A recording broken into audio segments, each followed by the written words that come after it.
Welcome back. It's your host, Richie Rich, and my man, Down Payment Dillan. You're now tuned into Sold in 60, the biggest and only timeshare podcast in the world. Here, where we drop the exclusive timeshare sales professional tips. You know how we get down. This is the community like no other. So whether you're a seasoned vet or a rising star in the timeshare game, this is the place to be. You're now told into Sold in 60. I think we should get to it, man. Let's get to it. All right, fuck it. Let's get to it. All right, we're doing something a little bit different for the people today. We got some amazing topics that we're going to be going over. Let me go over what we're going to be talking about here today. The first topic is timeshare worth it? Okay, we're going to be talking about ways to stop paying the maintenance fee. The second topic is going to be how to pitch rental, right? Even if you're at a resort that doesn't allow rental, we're going to be talking about how to pitch it. The third topic is it's January and February. It's a low tour count right now, right? Low tour flow. We're going to be talking about ways to capitalize during times like this. Fourth topic is going to be about different phrases on how to assume the close, right? All right, we're going to be going over those different ways with you. Another topic that we're going to be talking about is how did your tour get here on presentation in ways that you can capitalize on these tours, right? Stay tuned for that one. Okay. Another topic we're going to be talking about is timeshare companies that are making big major purchases in the industry right now, right? I heard that Hilton just bought a few companies, and we're going to talk about that. Another topic is which timeshare companies has the best hotel chains out there, right? Some of these hotel chains we've stayed at, we had the opportunity to stay and we enjoy them. We're going to talk about it. And the last topic is going to be ready for the worst, because you never know what these families, these guests are going to come in here saying, and you definitely want to prepare yourself for that, so that way you're not caught with your pants down. There you go. All right. So stay tuned. Yeah, let's get it, man. So before we get started, I want to give a shout out and a thank you, special thanks to a few different people who support the movement, who have went to the link in our Instagram page, the Sold in 60, and have purchased some of the items that support us and keep us, moving forward and being able to provide this platform for the people. So I want to give a shout out to a few people who bought the Sold in 60 objection cards. Okay, so shout out to Laura Edwards that just came in 3 days ago. Shout out to Paige. Paige, I know your order was delayed. We were on vacation and you got that. I hope you enjoyed the gift that came along with it. Shout out to Paige. Victor Matos, I appreciate y'all. We appreciate you. So those are like the last recent people who had jumped on the Sold in 60 cards. And then another big thank you to Bill Kessel, and also there's another person. There's Bill, and then there's Tamara, and there's LG. Now they have purchased the back-end bully. Back-end bully is a back-end closing techniques that you can use on the table. We believe that everyone should have some type of close or a few different closes. So we have a resource called the Back-End Bully that is downloadable. And also shout out to Bill, who also downloaded the timeshare affirmations, because, one thing about this business is you got to manifest the things that you want to happen for your day, for your life. And on the Sold in 60 Instagram page, there's a link for downloading affirmations. So all those things count when you share this episode, whether it's sending it to another coworker or someone else in another resort. Just sharing this and helping us grow organically, we appreciate you, because this is an industry that's put together. This is a platform that's put together for people in our industry. When we started, we didn't have this resource. So we appreciate you. So shout out to y'all. Just wanted to start this episode off with a level of gratitude. Yeah, I wish we had this back when, we was in the game. Well, you're still in the game as a trainer, but back when I was in the game, I didn't have any, platform that I can go to keep my mind fresh. The only thing I had was just the coworkers at work and just the training that I was doing at home. So, a platform like this, you guys definitely take full advantage of it. Speaking of the Instagram page, there is somebody I wanted to shout out also, Rage Page 76. I love it when we get messages like this. He says, thank you guys for doing what you do, and bringing this platform together for, sales reps just like yourself. And what he was able to do was listen to the Sold in 60 podcast. He was able to make money from closing his deals in the timeshare industry, and he's actually taking the money that he made from timeshare and rebuilding his own gym. That's what's up. Yeah, it says the timeshare money is helping me put a down payment on rebuilding my own gym. So I like to hear things like that. Definitely take this money that you guys are making in timeshare and put it towards your passion of things that you guys really want to do outside of the timeshare industry, for sure. Health is wealth. Health is wealth. You got to take care of yourself. Sometimes people get caught up whipping and running and you selling, but, you don't take care of your body. Yeah. You know what I'm saying? I think sometimes we just focus on success so much, we don't think about the little things that, wear and tear the body. For sure. Just like getting rest, you know what I'm saying? Yeah. Very important. So listen, let's jump right into it. We share with you guys some topics we're going to be going over. If you heard a specific topic that you're interested in, definitely stick around to the end of the show so that way we can cover all of it. But the first topic we're going to get into is a juicy topic, man. Is timeshare actually worth it? I mean, I could argue that I believe timeshare is worth it. I'm a timeshare baby. You know what I'm saying? So if it wasn't for timeshare, I wouldn't move to Florida. If it wasn't for timeshare, I wouldn't have seen other parts of the world. I come from an area that's crowded where many people don't get to travel. Their parents don't have the opportunity to take their children outside of the inner city. And I think that if, you are a parent and you want to take your kids to see things more than outside of where you live, it's very beneficial. I am a timeshare baby, so my opinion is always going to be that timeshare is worth it. For sure. It's just a rent versus own situation. If you're going to spend the money, why not spend it where you don't have to not know what your accommodation is going to look like. So I can argue that all day. I mean, I remember I had a family from California that said, I believe that timeshare is a scam, blah, blah, blah. And because I'm so passionate about it, I sat there and fought. I was willing, whether it was a sale or not, I would sit there and argue my butt off. They ended up buying, but I was prepared for it not to be a sale. I just was passionate about it. So, I mean, I don't know. What's your take? Let me ask you this, though. But when is timeshare not worth it? Timeshare's not worth it when you're not going to travel. When you're not going to travel. All right. When you don't go. When you don't go. The takeaway is easy. If you're not going to travel, don't do it. For sure. You know what I'm saying? The people who are unhappy are usually the people who don't travel. For sure. Absolutely. Yeah. The worst thing that the timeshare ownership will do is force you and your family to spend quality time with each other and create amazing memories around the world. And if that's something that doesn't sound like something that you want to do, then hey, it's not for you. We still part as friends.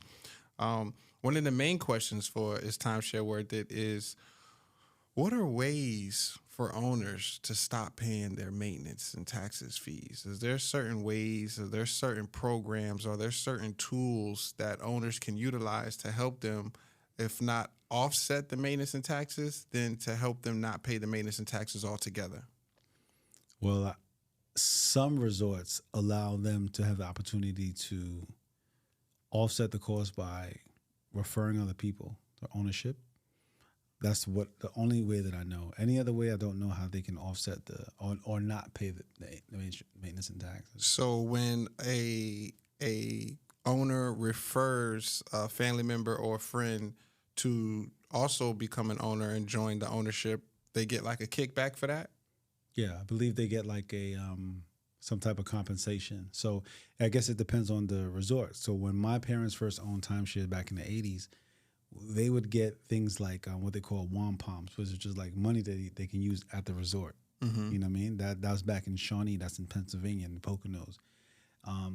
So back then, the owner had to bring a family with them, mm-hmm. right? And when they bring that guest for doing a presentation, the owner would then get compensated something.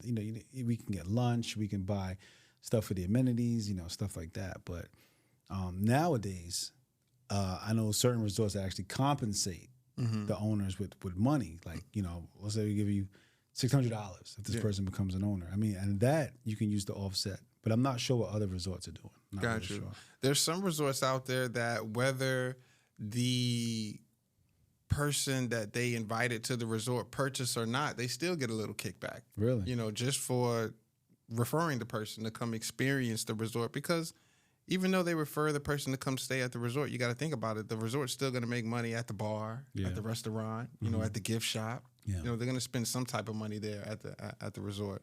So if you're at a resort, find out what's going on or what tools or what programs that your resort has to be able to help owners offset their resort, offset the owner's maintenance and taxes, and definitely bring that up on the table.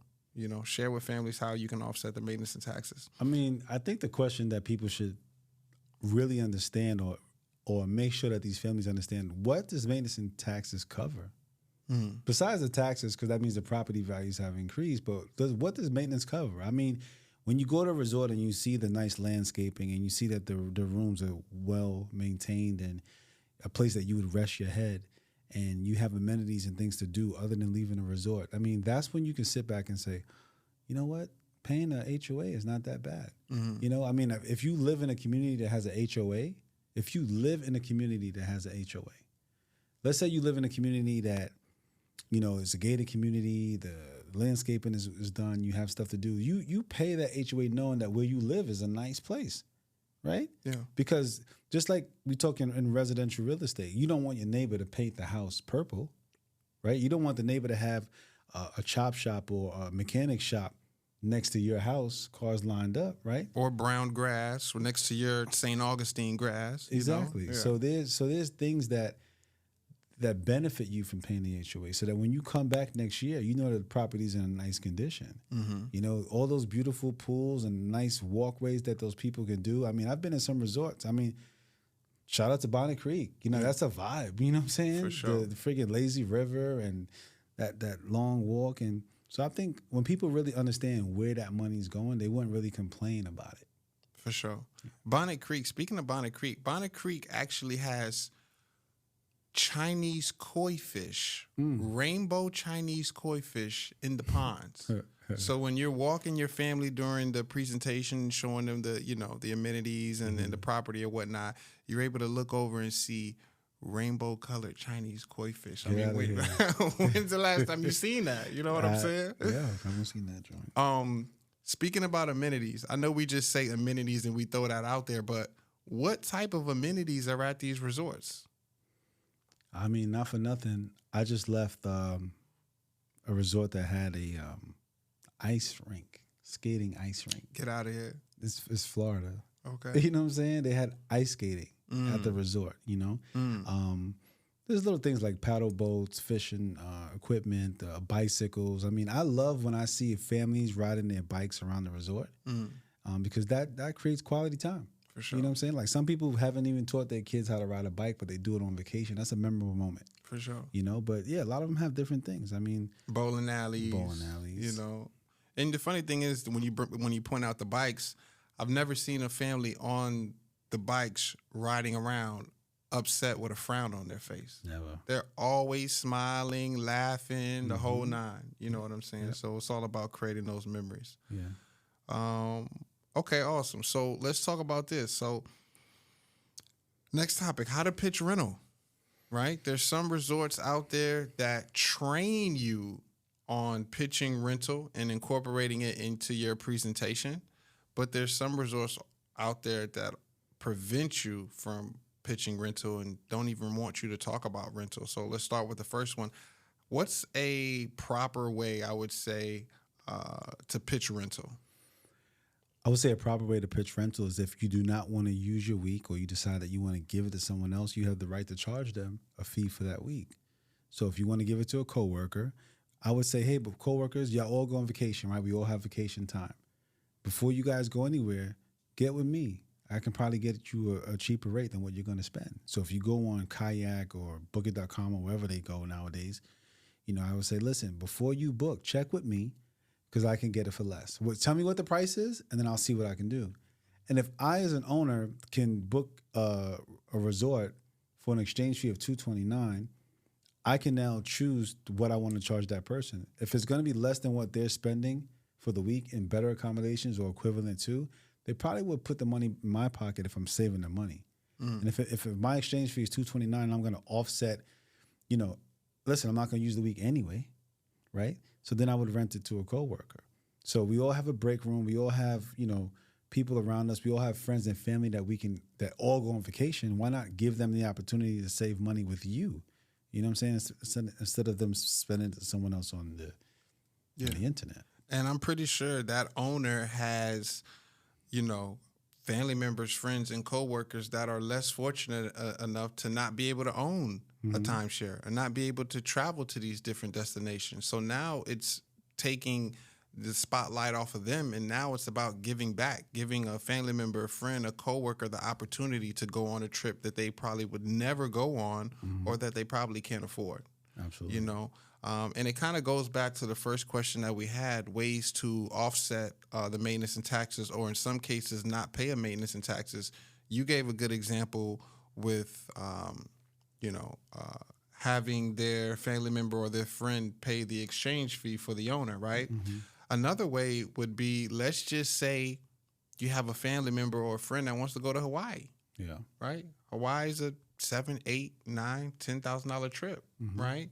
If you had the opportunity to give your family member or friend the chance to go to Hawaii, instead of them paying $7,000, $8,000, $9,000, $10,000 to make it happen, just have them pay the maintenance and taxes, which in some cases the maintenance and taxes could be $1,500, $2,000, $3,000, right? I'm pretty sure your friend or family member would rather pay your $2,000 or $3,000 maintenance and taxes than to pay whatever hotel company or resort company the $7,000 to $8,000 or the $9,000 to go to Hawaii. Absolutely. I mean, just the other day, I had a friend of mine that works at Orange Lake who had an owner who had an additional week going to the Bahamas. It was the Atlantis, and they were giving up the week for $800. So I took it, a 2-bedroom in the Atlantis. Access to the water park. I sent my kids, Yeah, you know what I'm saying? Absolutely. Then they extended their stay. They had a great time. So, I mean, you can't beat that. So that owner rented their week, ironically, right? I mean, I think the problem is some people over-exaggerate what the owner can possibly earn. And I think that's where the lines get a little blurred. But I don't believe that anyone should think they can have a problem renting their week out. If there's false promises that you're going to get rich and you're going to, you're going to pay off your ownership in 6 weeks because you rent, that's where it gets blurred, But I mean, a lot of resorts say that it's real estate, right? If it's real estate, that means you have the right to do what you want to do with it.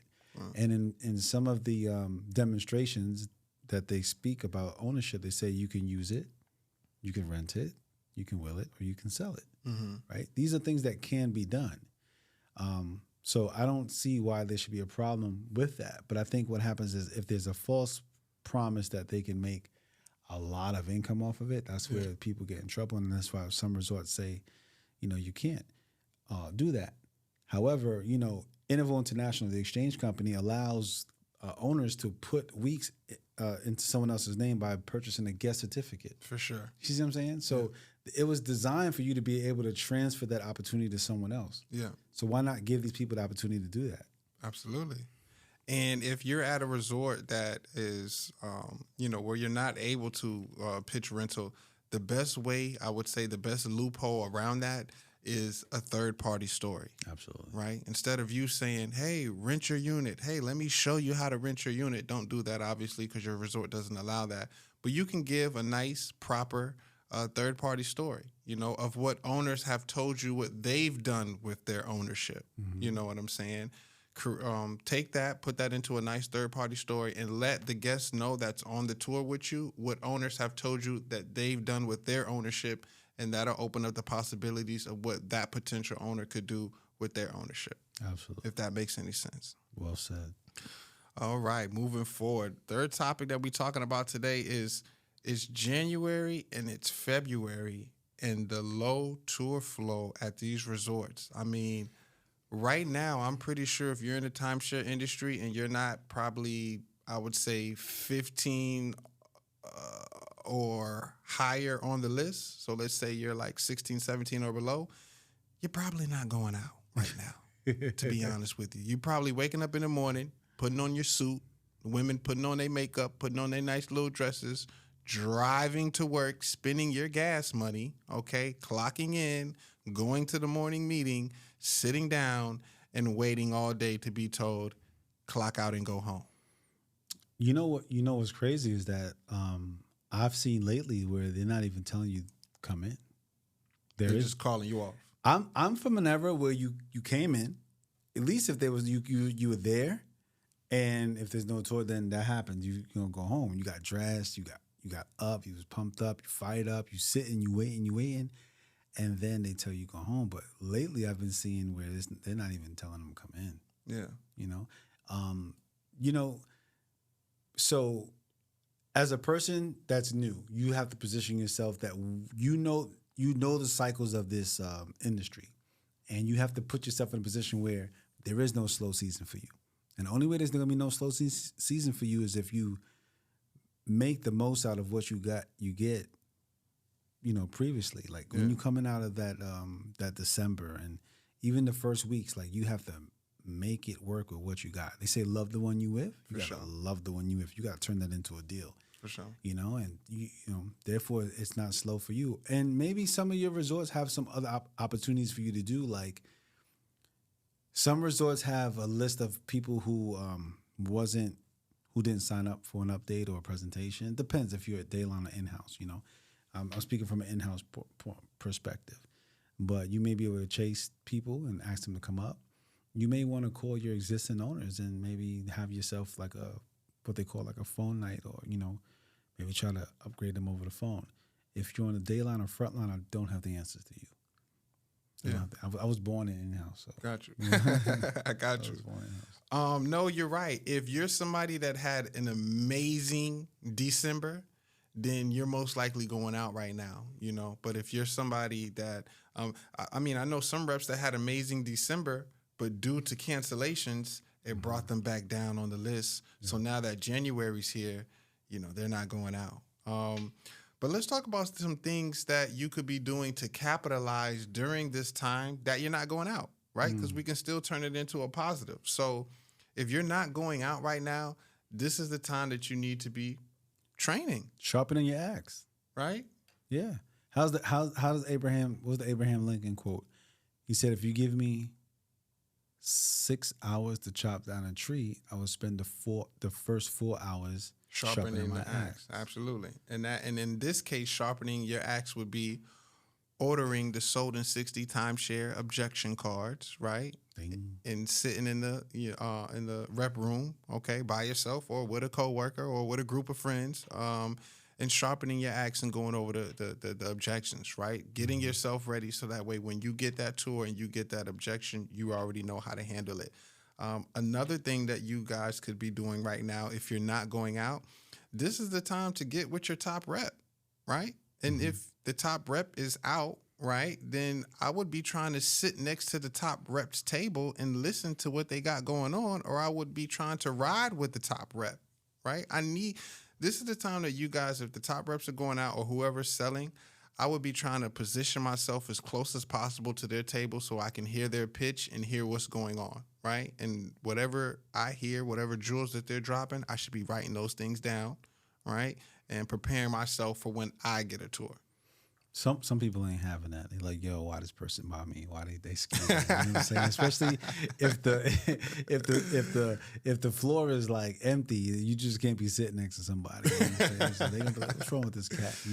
But I think that if you see the opportunity to have a conversation with a top writer, if you could just know specifically what you need to ask them, whether it's how do you set up your back end, what is the best part of your tour. Can you give me a tip for, finding an angle, something like know specifically, because they may not give you the time of day. But, in this season, I think we need to, so everyone that's in the season, you need, wherever you are, because I know we have people from Fort Lauderdale, we have people from Nevada, we have people from Virginia. We have a lot of different representatives that support this movement and listen to the show. But I think it's important to know your clientele, right? Because in January, for Floridians and for Florida, we have our clientele changes. You know, we will have people that come from Canada. We'll have people who are snowbirds now coming. We'll have people who are mature. You know, they're 65 and up. It's a different clientele. And I think if you study your clientele, you'll know how to sell them. They're not worrying about the 60 or 90 minutes. They have time. They're in no rush. For sure. Know? The kids are not here. They have rush. So you can pitch bigger.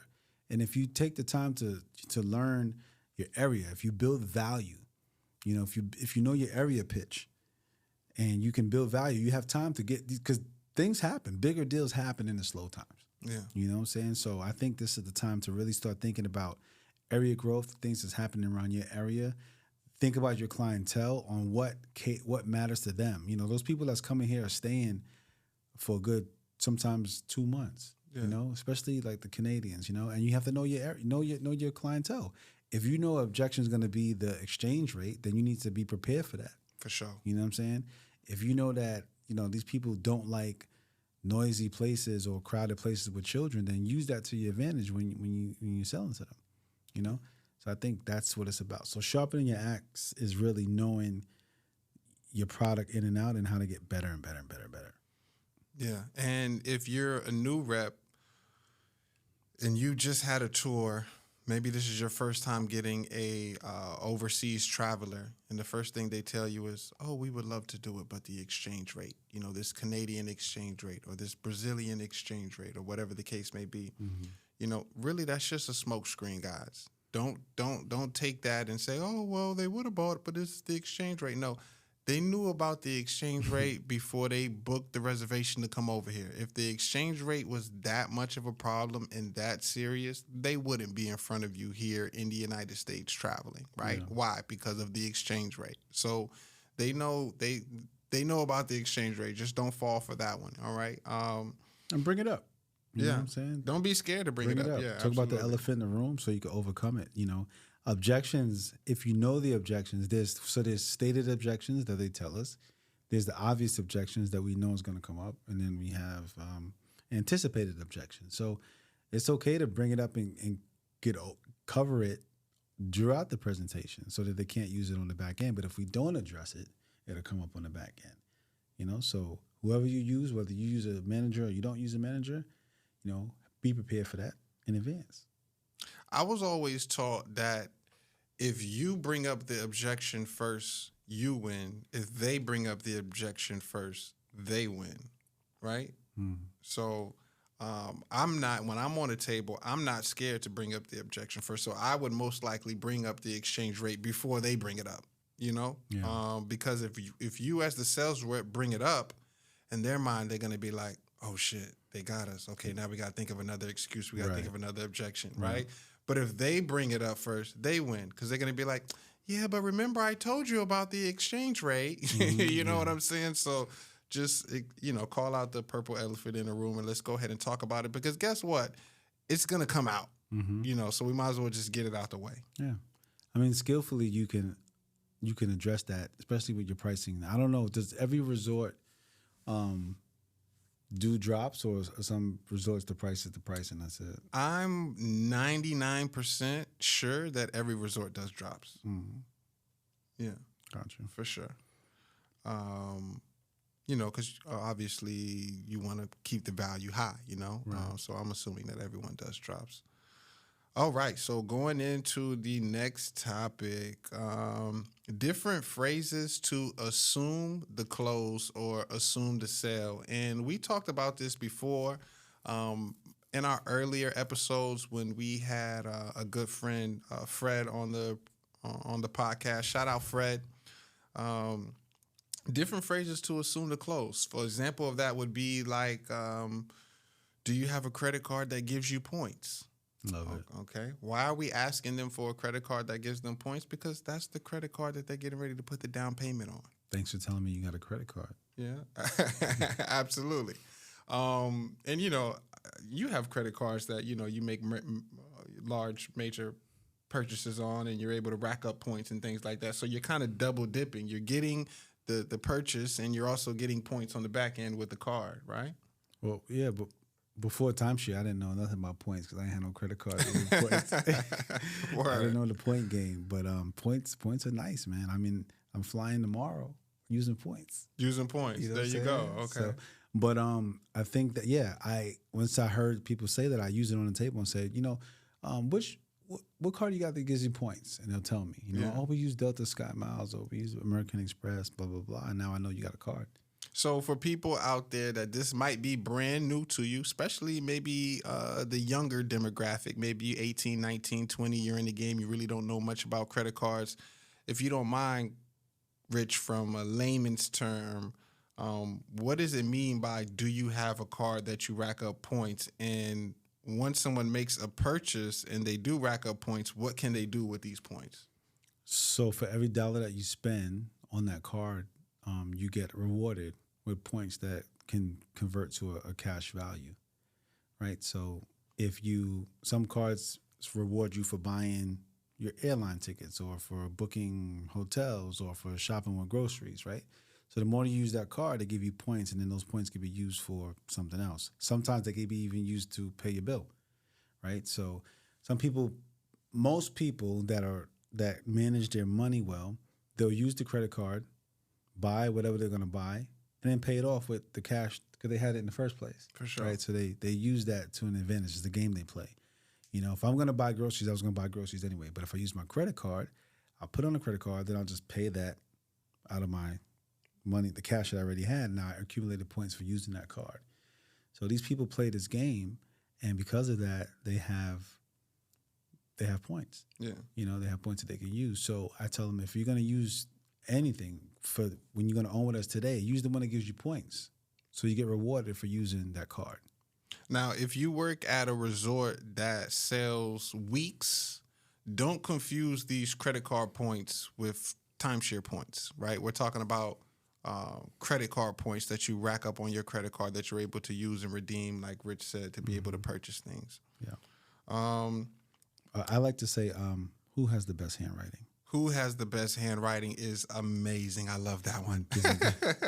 Give him the pen. And you give him the pen. Yeah. Okay. So that means you should have a pen on you during your presentation. One, you should have a pen on you because you're doing your pencil pitch and everything like that.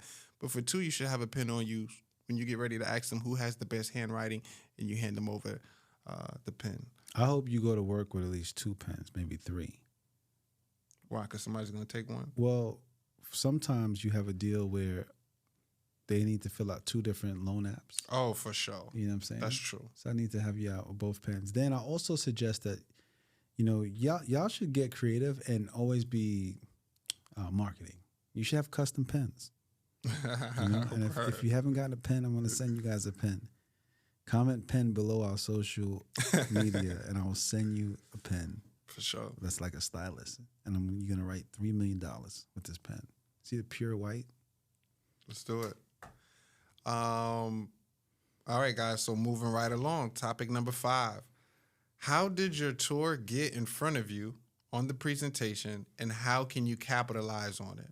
All right. So there's different tour sources, I guess you would say, of how these tours are generated and how these tours end up in front of you. Yeah. One of the ways is that they're actually just renting to stay at the resort. So they're actually paying the money, whatever the nightly rate is, directly to the resort to be able to stay there at the resort, and that's how you're able to give them a presentation. Now, if they're renting to stay directly there at the resort, that's a good thing. That's a great opportunity. Yeah. If they're spending the regular price. That's one of the best tours. Yeah, that's actually the best. Because they're really spending the money themselves. So they can really see, that I'm spending this and I don't own it. So you want to take advantage of that. Now, correct me if I'm wrong. That is an in-house tour, correct?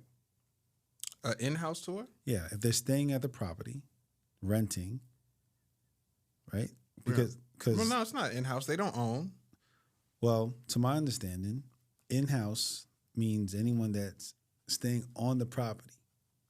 Really? Mm-hmm. So there's resorts out there that's taking guests that are spending their money to stay directly at the resort and giving those tours to the in-house team? Yeah. Because, that's dirty.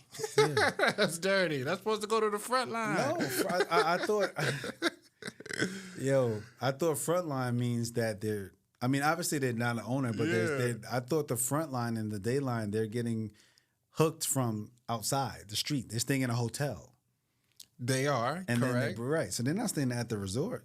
They're supposed to be. If they don't own at all with your particular resort, then they're supposed to go to the front line. Yeah, for sure. So whatever resort out there is doing that is actually taking money off the table for the front line. You know what I'm saying? For the front line reps. Shout out to everyone who started frontline, dayline. I personally think that you guys have a harder sell because when someone is not staying at the resort and they haven't really got to experience it and you just showing it to them, yeah. But I think that they really have a mindset that they're just coming to get these gifts, get through this presentation, and get out.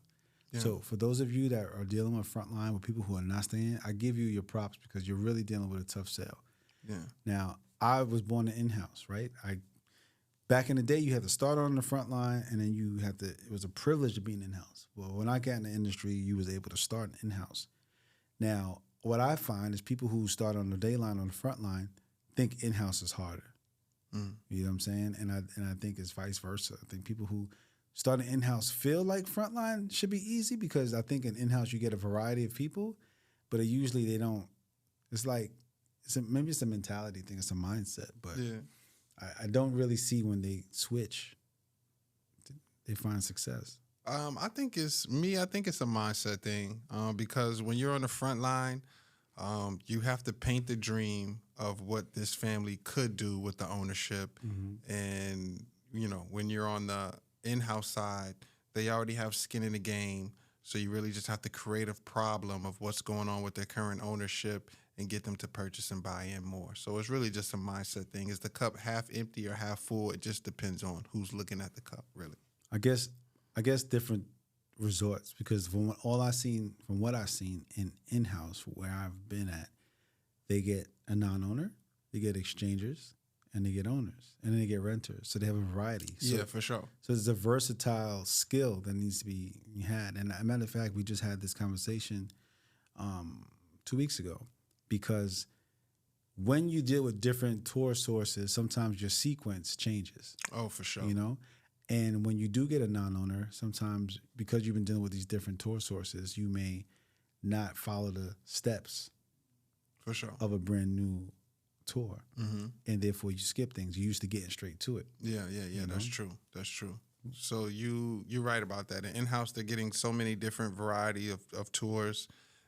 And sometimes they get so used to seeing, let's just say, owners that when they do get a non-owner and they have to do a full A through Z tour, they kind of skip steps. Yeah, get straight to it, Because with the own, like you said, when they don't own, you're creating a dream. You're showing them the product on what they can do, but when they already own, you're showing them how to make it better, how to elevate that. For sure. So the question was, how do they get here, and how do you capitalize off that? Obviously, if it's a renter, you show them the best opportunity that's there for them. With an owner, you show them how to make their ownership even better. For an exchanger, you show them how they can have the best of both worlds. Because I don't think that anyone ever says, "Damn, why you bought that?" Yeah. It's like, okay, now that you have that, let me show you how to get this, and you can have the best of both worlds. For sure. But I was taught that, and I think for anybody that's new and in-house, I want you to take this. This is free game. You have to realize that everyone could be sold as long as you have the right approach. Everyone could be sold as long as you have a strategy. And I believe that every one of those tour origins have a different strategy. Obviously, a non-owner is your regular presentation. But an owner you need to come up with an angle to enhance what they have, and they need you, or they need to purchase something else to make it better or to get them to the next level. I know that some resorts that sell points have different tiers, right? So you have to buy more to get to a certain tier, but the value has to be there. The value has to exceed the cost. Well, another thing also is not just are these tours coming in different sources, but we want to be able to find extra money, right? I think that's one thing that we were talking about is finding money, right? So if you're dealing with a non-owner, and let's just say they actually paid money directly to stay at the resort, one of the questions would be, well, how often do you rent? What other resorts have you, rented at? directly, right? Because we need to find some money. We need to find some rent versus own money. In your case, Rich, you're dealing with owners. So let's just say they own at another resort, but they exchange to stay at your resort, and now you're giving them a presentation while they're at your resort. Well, a question to find some money is, well, how often do you exchange, right? How often do you exchange to stay at different resorts? Because guess what? Exchanging is not free. Exchanging is at least $200, $250, $300. Just by asking that question alone, you might find out that they exchange 2 or 3 times a year. Oh, you know what I'm saying? You know, there's some resorts that don't have internal exchanges. Absolutely. They don't have, like, their resort doesn't have other locations, so they have no other option but to exchange. You know, so that's a good question. That's what they call discovery. I think people, I hear all the time, we use the word discovery, but no one really breaks down what's discovery. And to put it into context, like, discovery is finding out information, asking the right questions, asking questions that's going to lead you to find an angle to make people say, I want your product. So just like you said, you know, how often do you exchange here? But I think also asking an assumptive question as if you already know, like, so outside of your timeshare, how much does it cost per night when you rent hotels? Amazing question. like I already know, like, you know, for sure. And just, you know, I think that people have to come out the comfort zone and just, you know, ask these assumptive questions. I think if you really understand the game and the psychology of the sale, you'll have fun with it. Absolutely. You'll have so much fun with it because some of the things that you're saying, you know you're doing it to steer people into a direction to answer the questions that you want. For sure. You know? For sure, absolutely. But we got to remember that. It's chess, not checkers. For sure. The last type of family that would stay at the resort would be a family that's just on a travel package, right? They're not paying, let's say, full price directly to stay at the resort. They're not an owner of the resort. They just purchased the 4 days, 3 nights, $199 travel package that maybe they got through an email campaign or a phone call, and you know, they ended up at your resort, you know, and now you're there to give them a presentation. So if they bought the travel package, is it from them, they were there before and they bought the travel package that they didn't buy, or they bought it online? It could be a mixture of both.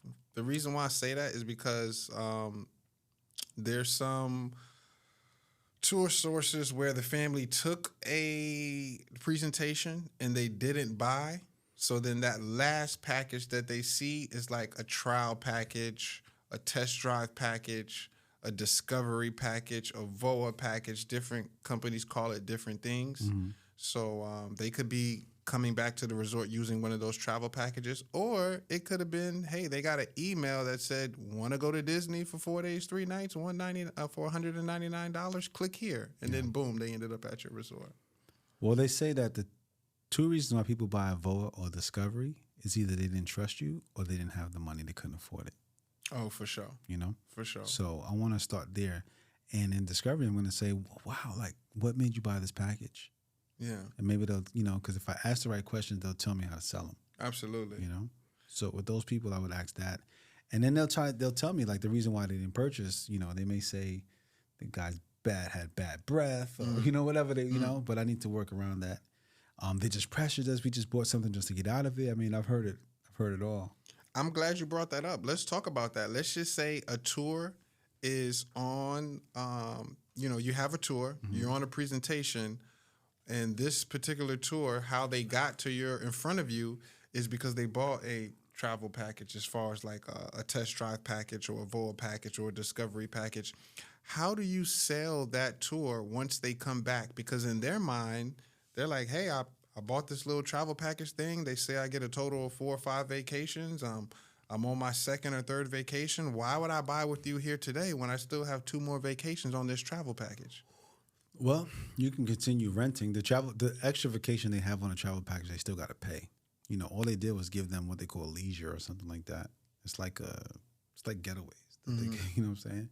But I think we need to understand that they understand the product. Did they understand the program when it was explained to them in the first place? And what didn't they like? What did they understand? What didn't make them go forward?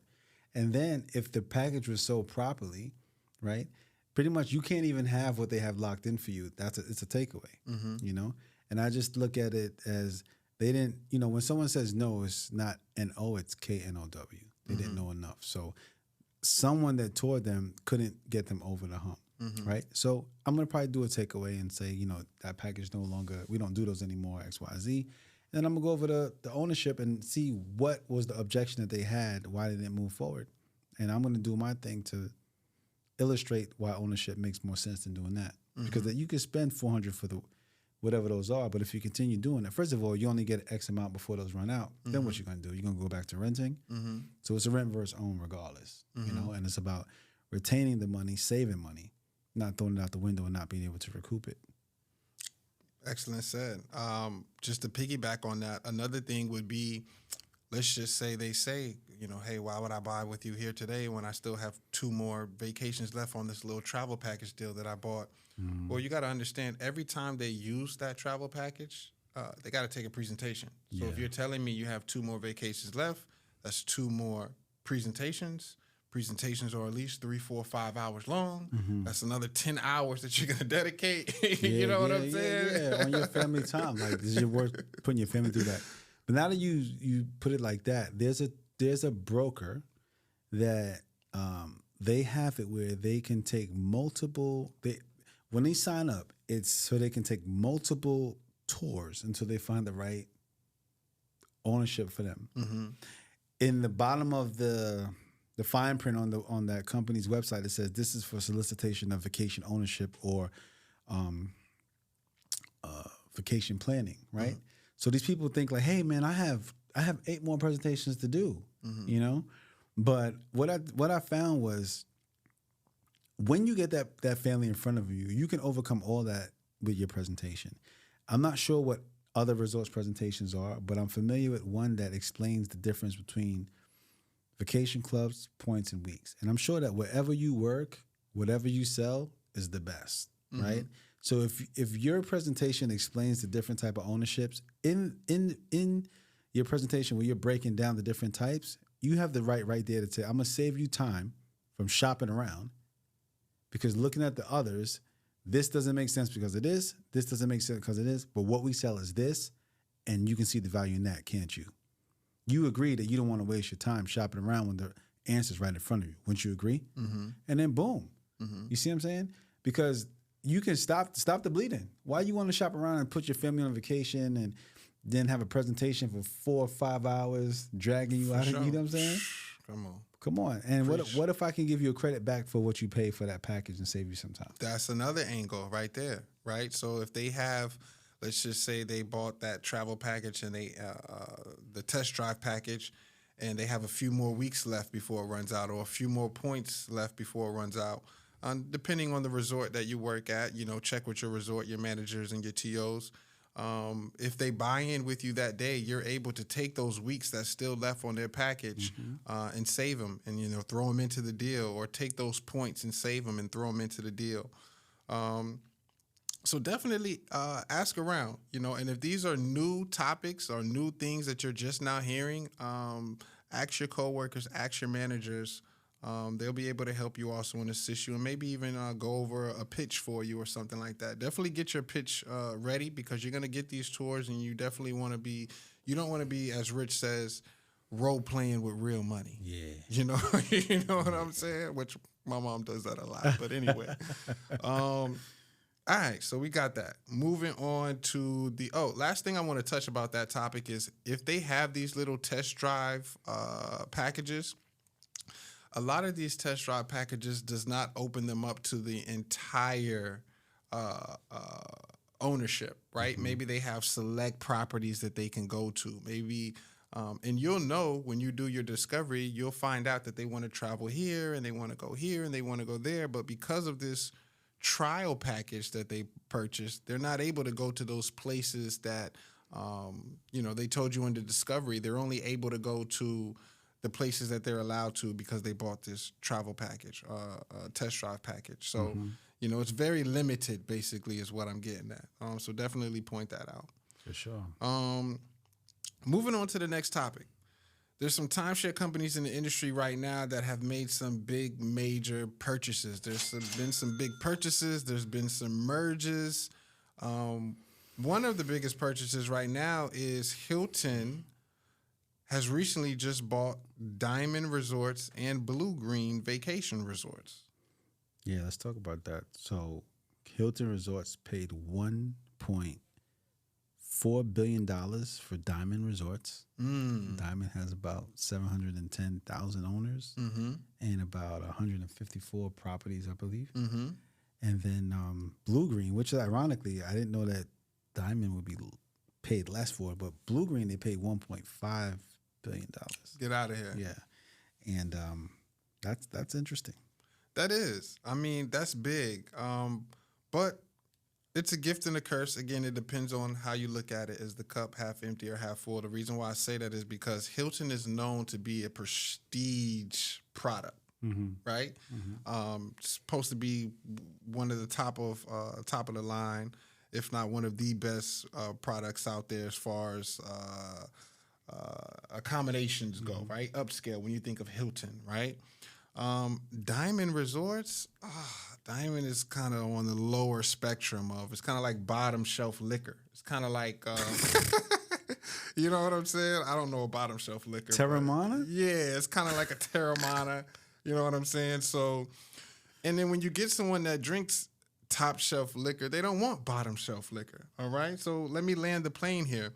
For somebody at Diamond's pissed off. Exactly. So when you get these, put it this way, Hilton owners are not happy about the purchase of the Diamond properties because those properties are not nice anyway. You can't compare them to a Hilton, right? So why would I want to exchange to a Diamond Resorts when I'm used to staying at top quality resorts, you know? If I was on the table and I had a Hilton owner that was upset about the acquisition of Diamond, saying the quality's not there, I would say, listen, what we're doing is giving you more opportunities. We're giving you more opportunities to travel other places with options. And if you give us enough time, we're going to renovate them and bring them up to the standards that we have. Absolutely. Be patient. For sure. We're growing. I like We're giving you more options. I like that. Let's go. And I don't even sell points. What's up? Put me in the game, coach. I like that. Now, not to say that Diamond, I'm pretty sure, has some prestige. Everyone has a flagship resort out there somewhere. But again, comparing that to the Hilton Resorts, hey, we'll see how that turns out. Moving on to the next topic. Hold on a second before we move on. And shout out to the people at Capital Vacations. I didn't know much about Capital Vacations, but there's a lot of people that hit me up, and that's where they're going. I don't know nothing about. I never heard the name. But I looked them up, and they said it's one of the fastest growing timeshare companies out right now. I'm surprised. Yeah, I recently just started hearing the word Capital Vacations maybe less than a year ago. I didn't know that they were as big as you say they are. Shout out to the people at Capital because a lot of them send students to the Richdale School of Real Estate. Oh, for sure. So shout out to Capital. Sure. And that's another thing too. Also, we have love for all resorts out there because one thing about it, two things for sure. Timeshares being sold every single day around the world at every resort, regardless if it's publicly owned, privately owned, publicly traded, privately owned, big name, small name, top shelf, bottom shelf. It doesn't matter. There's a deal going on every single day at all these resorts, and all these resorts have top riders. Right? For sure. All these resorts have top riders. And let me say, I want to steal that line again. So what you say? How you say? One thing for certain, two things for sure. Yeah. One thing for certain, two things for sure. In this industry, you can go anywhere. Doesn't matter if you start at one resort and it doesn't work out, you can go to another resort. And that may be the one that you click, you like the product, you find a flow, and it changed your life. I know many people who have left one place that they've been at for many years, try someone else and say, damn it, I wish I found this place first. Yeah. You know what I'm saying? So I just think that, sometimes you'll find me gravitating to one place because that's what I'm familiar with. But at the end of the day, the industry is the industry. You are helping people vacation and travel the world. Don't take it personal if I give, if I lean on one place or if I said something about Diamond, you know what I'm saying? Whatever, because I think that what we're doing as these vacation consultants is we're helping people make great decisions to travel the world, right? And just we get I feel passionate about anywhere that I'm at. If I believe in a product, then that's the energy you're going to get. Yeah. You know what I'm saying? So, yeah, man. When I worked at a resort that only had a few home resorts, let's just say this particular company only had like 6 or 7 branded resorts, right? So basically, the family is somewhat forced to use the exchange company if they ever wanted to go anywhere else, right? It's what it was. It was a small company. Yeah. A positive or a way that I was able to flip that was to tell families, listen, our owners that purchase here are able to stay at any resort, right? They purchase with us to be able to stay at the Disney. They purchase with us to be able to stay at the Hilton. We have owners that purchase with us just because our prices are a little bit lower than the big name companies. They purchase with us just to be able to get into the industry and in exchange to stay other places. Would you rather go to Disney and pay $50,000 for 1 week of ownership, or purchase $10,000 timeshare with us and just exchange into Disney? Right? It's like a loophole. It's like a back door to get into Disney. It's like a back door to get into the Hilton, or it's like a back door to get into the bigger names, right? So I used to kind of flip it a little bit. That's crazy. I had a lady just fight with me over that, talking about, I can just buy one for $10,000. Yeah. You know what? You gave, or we're gonna get to that. Actually, that's the last topic. Let's see where we at right now. I definitely want to talk about that. Let's go to. We going in today, y'all. Yeah. We kind of miss y'all. You know. This one should definitely be one of the highest views, highest played. Yeah, if you like what episodes. you're hearing right now, share it with somebody. Send them the link, and also send them to the Instagram page, Sold in 60. If you listen to this on Apple Podcasts, share that. If you listen to this on Spotify, share that. On Spotify, you could actually see the video as well. So we appreciate you watching the video. But more importantly, we ask that when you're listening, whatever platform you listen to this on, please leave a rating and a comment. For sure. Because sometimes before people actually listen to something, they go straight to the ratings and the comments to see, if it's worth listening to. If there's any activity or anything going on. Yeah. Absolutely. So if you see value and you find a little nugget here and there, just find that one thing. If you listen to a show, find that one thing that can help you level up. So we appreciate you. For sure.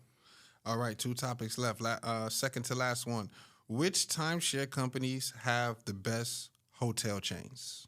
All righty. Let's start with Hilton, right? We're all familiar with the Waldorf Astoria. Have you stayed at a Waldorf Astoria before? Yeah, one time. How'd you like it? It was cool, man. I think between the Waldorf and the Ritz, they're both nice, but I believe both of them are overrated. But they're nice.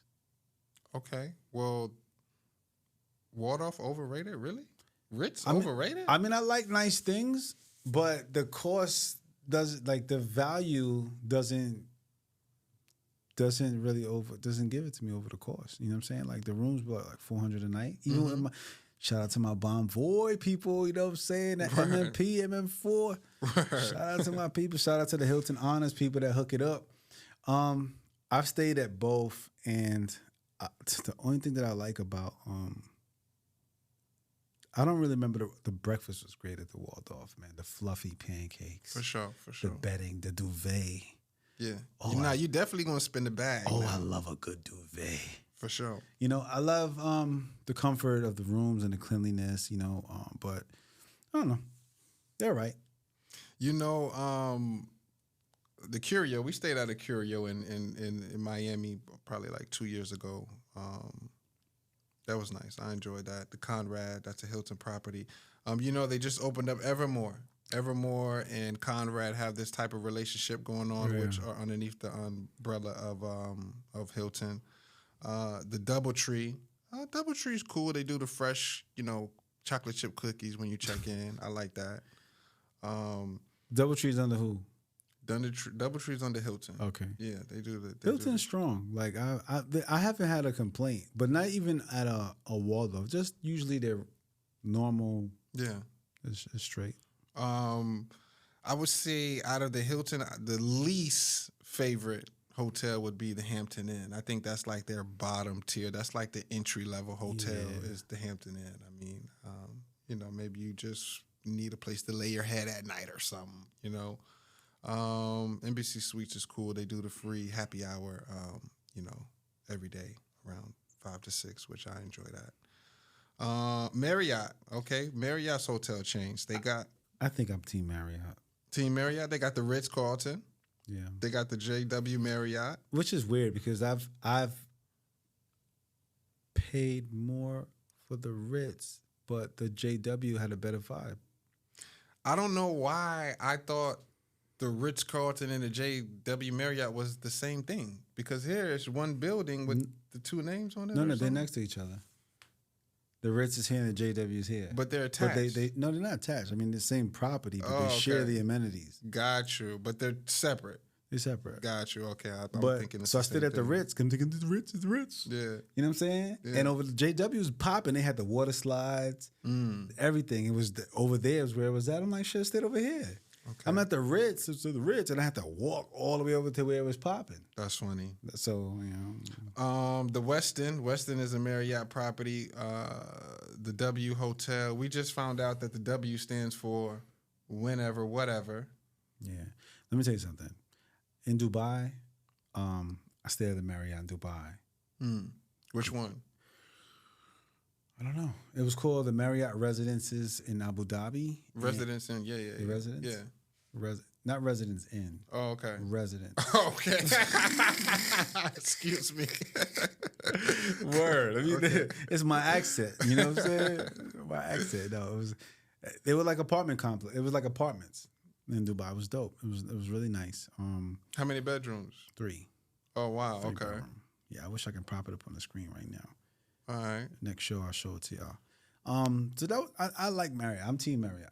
I've used both, but I think Marriott is strong and the quality is good. And don't they sell their furniture or their bedding? Oh, I didn't know that. Oh, I didn't know that. Let's see. They got the St. Regis. Now, St. Regis is I haven't met a person that stayed at the St. Regis. I have, but if I heard, I need to check it out. I heard there's a St. Regis in Dubai too. I heard it's really nice. I think there's one in Miami too, if I'm not mistaken. They got a couple A-lofts. I see them here in Orlando. I've never stayed at one. You stayed at an A-loft? I stayed at an A-loft downtown. How was that? Nice. Okay.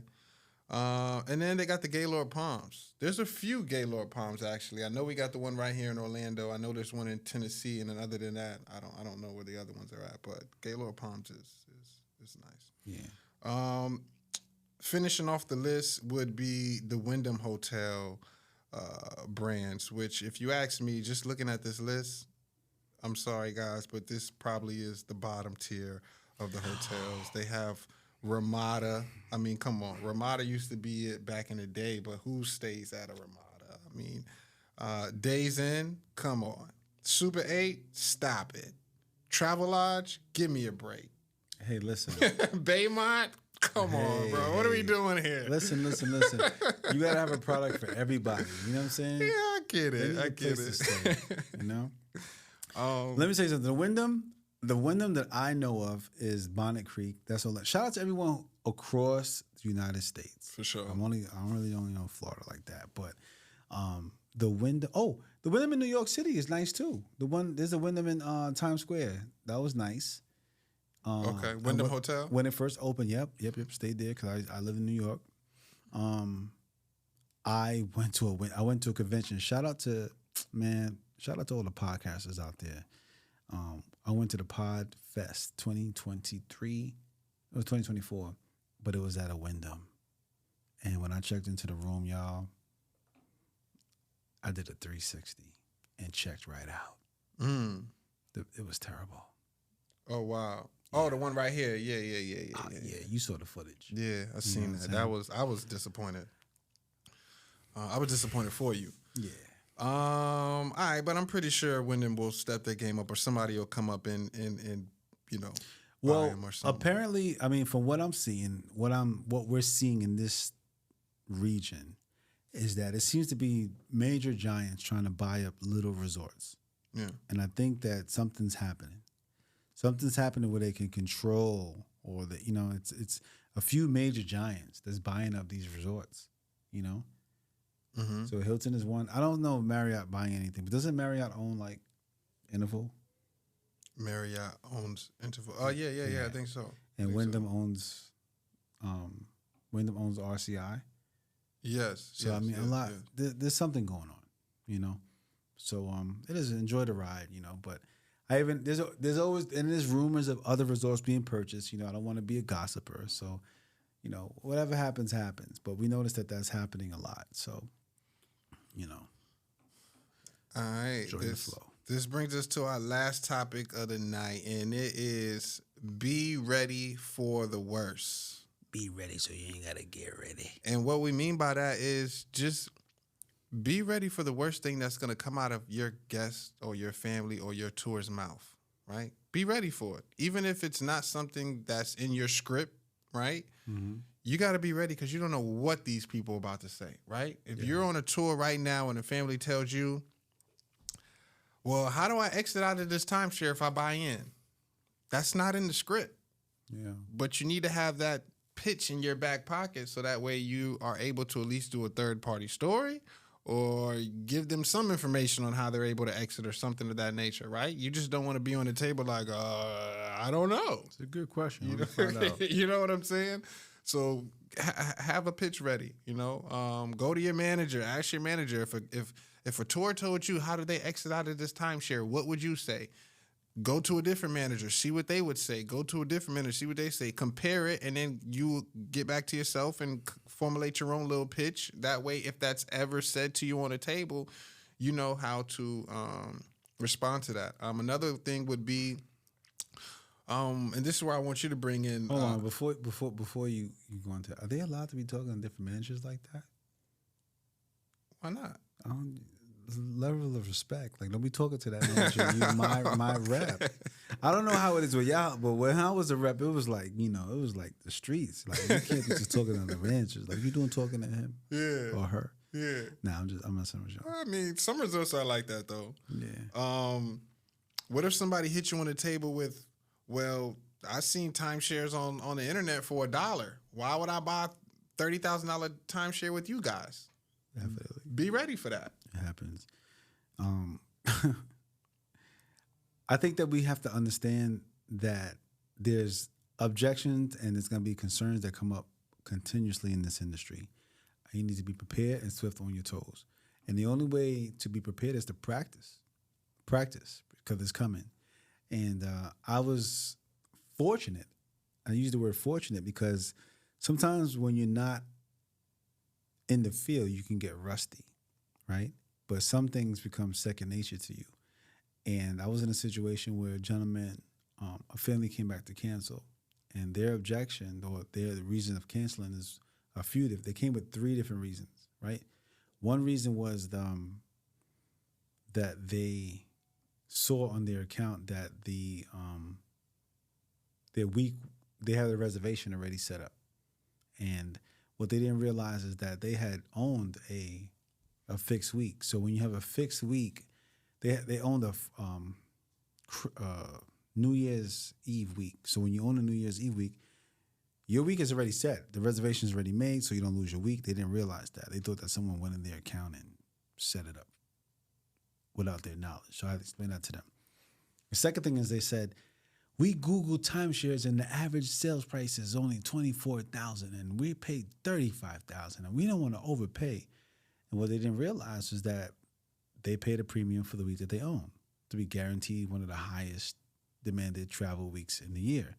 So I had to go pull up the travel demand index in the Interval International directory, the resort directory, and show them the travel demand index shows that in this area in Orlando, week 52 was the largest or the highest demanded week. That's why you pay the premium. So you can get something equivalent. You can get a 2-bedroom for $24,000. You know what I'm saying? But it just won't have the same type of trading power or the demand. Yeah. They have to understand that. And then the last one was that they saw resales, right? Now, these are the things that you have to, if you are selling a non-owner or somebody that pretty much a non-owner, I want to say Dayline, understand that these are things that are going to happen. They're going to run to the internet. They're going to call their friends. They're going to brag, yo, I just bought a timeshare. That's a big deal for some people, I bought a timeshare, right? And then these people had went to the pool and was talking to an owner, and the owner was like, don't do it. Don't do it. You better cancel it. You can't get out of it. So between the internet and the person that's talking to them, they was like, we want to cancel. So I had to explain the thing about the fixed week. I had to explain the thing about the average sales price. I use all types of analogies. And one thing I love about what this business has taught me is being calm and knowing how to mirror energy. Because even that lady was shaking and I just want to get out. And I was up and I couldn't sleep. And my husband was sleeping. He was snoring, but I was up. And it's like, when I'm calm and I'm just like, understand how you feel. A lot of people felt the same way. But what they found was there's two different types of timeshares. You have floating and you have a fixed week. You know, the lady was like, I can get it for cheaper. Why would I pay that? I said, well, you know, you have an iPhone and I have an iPhone. How many gigs does your iPhone have? Well, I have about 1 terabyte. So would you agree that mine can do more than yours because it has more space? It can hold more pictures, more messages. Yeah. However, we paid 2 different prices for mine. You understand? The same thing with timeshare. I was just going in on her. But this was coming out naturally because I really believe in the product, man. You know what I'm saying? And I understand people's mindset. Like, I get it. Shoot, if I was on the internet and I saw something, if the average price is $24,000, why did I spend 10 grand more? It's not apples to apples, you know? But they don't understand that as a new owner. Another thing she was saying was I can go and buy a resale. Obviously, you can definitely buy a resale, but you don't get the benefits of the developer. You know, there's things that come along with buying from the developer. And I asked her, if you bought a used car from another party, would you have the warranty? Would you be able to walk in? You know what I'm saying? So there's a lot of things. So in a calm manner, because at the end of the day, my lights were not going to turn off if she didn't purchase, and neither was the representatives. And in a calm way, we just explained to her, we understand how you feel. And if you feel that this is not for you, by all means, give it back and we'll close it out. But if you still feel you're going to spend the same money regardless vacationing, then why not take the money from one pocket and put it in the other? Let me ask you a question. How much do you spend per vacation? Oh, we only spend about $1,000, but we take about $4 a year. I said, okay, well, if you take the $35,000 divided by 4, you would break even in about 8.5 years. Would you agree? When you continue vacationing, well, that money is coming out of somewhere, right? Well, yeah. If you look at it like that, I understand. So, so I had to go that route. So the moral of the story is what Dillan is saying is to be ready. She brought up Wesley Financial, which is a timeshare exit company. Ironically, I was just looking them up the other day, and one resort has them a whole article on their website talking about how even they are being sued for misleading people and telling people to make like bad financial decisions and to not pay their mortgages, which causes credit issues and stuff like that. So I had to explain to them, like, we know about Wesley. Here, take a look. We know about Dave Ramsey. Take a look. You know, it's a small industry. And you have to understand that people are going to search the internet. This is not back in the day. Shout out to everyone back in the day that was selling timeshare when there was no internet. Shout out to everyone who was selling timeshare. Y'all were doing it. Yeah, y'all probably wouldn't even last a millisecond in today's industry. Maybe you would. I'm just saying. There's a lot. Times are different. There's a lot going on. There's a lot with reviews. I mean, she was looking at reviews, and and there's another thing. Like if y'all listen back previous in our shows earlier, I always share my story about my experience with Fleming's. When I first got into timeshare, y'all, I was so excited to be introduced to fine dining. Shout out to my friend Winfred Barrington, who put me on to fine dining. And when I found this restaurant, I continuously ate there frequently for years. Okay, 2012. It wasn't until, I don't know, this was like 4 years ago, this story.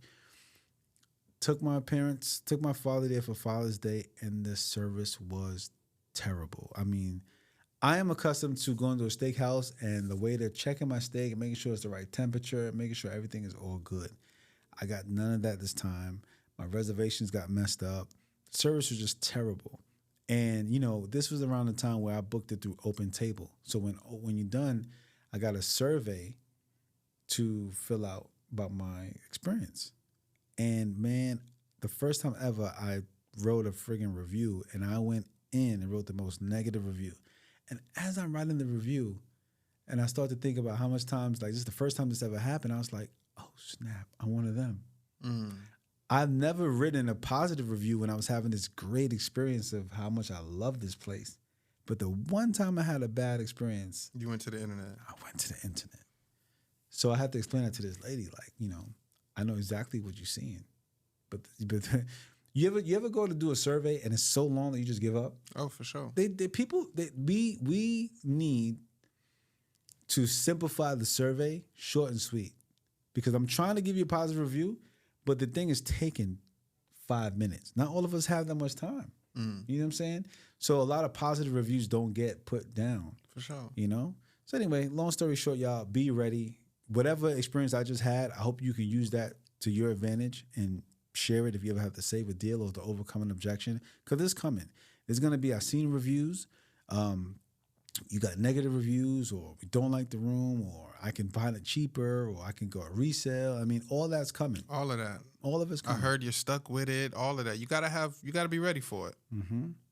So we was able to save the deal. We did have to drop it, 10,000, and the product changes because anytime the price changes, the product changes. Understand that. Anytime you're doing a drop, remember they have to understand that when the price changed, the product changed. But thank goodness we saved the deal, and that family's going to get the vacation and be thanking that representative for the rest of their lives. For sure. And that's how you get sold in 60. I wanted to say it. That's funny. That was it. You know what I'm saying? Well, we appreciate y'all listening. Please like, subscribe, share. Please put somebody else on that hasn't been knowing that you've been tapping into this Timeshare podcast. Please check the links in our social media and our Sold in 60 Instagram page. Continue to follow, continue to share, download. Whether you're on Spotify, whether you're on Apple, whether you're on Amazon, Audible, whatever you're on, and leave. Please do us a favor, leave a review, right? So we can keep this thing going. All right? Yeah, for sure. All right, y'all. Let us know that you're listening so we can keep it up. Wow. All right, that's it. Peace. We out. We out. Make money.